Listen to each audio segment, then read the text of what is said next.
नाजरीन, आज मेरे पास दो मसले आए जो आज मैं डिस्कस करूंगी और उसका जवाब भी दूंगी। तो चलिए चलते हैं मसले की जानिब। मसला नंबर 1, क्या मियाँ बीवी बिल्कुल बरहना हालत में यानी नंगे होकर सो सकते हैं या नहीं। मसला नंबर 2, मियाँ बीवी सो रहे हैं, आपस में मुआरका किया, हम बिस्तरी नहीं की। मुआरका का मतलब है सिर्फ जिस्म से जिस्म मिलाया। ऐसी सूरत में अगर कपड़ों पर मनी लग जाए, मियाँ और बीवी के शर्मगाह से जो पानी निकले, तो उस सिलसिले में गुस्ल का हुक्म है या नहीं। तो आइए चलते हैं मसलों के जवाब की जानिब। पहला मसला ये था कि क्या मियाँ बीवी एक दूसरे के साथ बरहना हालत में सो सकते हैं। तो देखें, उस पर उल्मा का फतवा ये है कि रात को मियाँ बीवी बिल्कुल नंगे होकर यानी बरहना हालत में सो तो सकते हैं, मगर इसमें दो सूरतें हैं। पहली सूरत ये कि बाज दफा ऐसा कमरा होता है जहां बच्चे भी इकट्ठे ही सो रहे होते हैं और मियाँ बीवी भी सो रहे होते हैं। ऐसी सूरत में मियाँ बीवी को बहुत ही ज्यादा एहतियात की जरूरत होती है।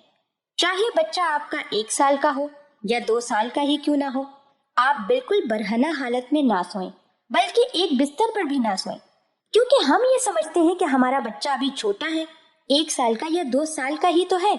लेकिन बच्चों का जो दिमाग होता है वो बहुत ही तेज होता है।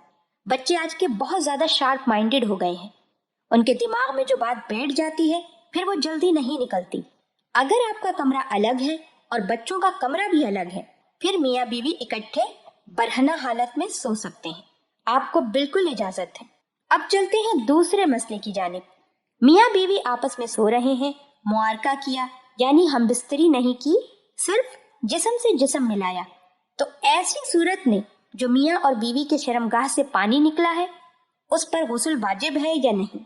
पहली बात तो ये कि जब मियाँ बीवी मुआरका करते हैं तो दोनों की शर्मगाहों से पानी निकलता है।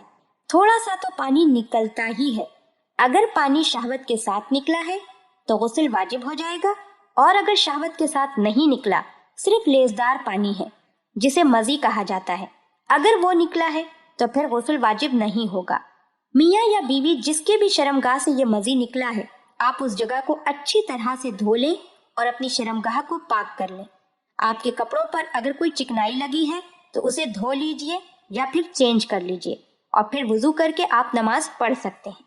अगर तो दोनों मियाँ बीवी में से किसी एक का पानी शहवत के साथ निकला है यानी मनी खारिज हो गई शर्मगाह से, तो फिर ऐसी सूरत में गुस्ल वाजिब होगा। अगर बीवी की शहवत के साथ मनी निकली है या मियाँ की शहवत के साथ मनी निकली है, तो जिसकी शहवत के साथ मनी निकली है उस पर गुस्ल वाजिब होगा, और अगर दोनों के साथ यही मामला हुआ है तो फिर दोनों पर गुस्ल वाजिब होगा। आप हमारे चैनल को जरूर सब्सक्राइब कर लें। सब्सक्राइब के साथ साथ हमारी वीडियो को लाइक भी कर दें।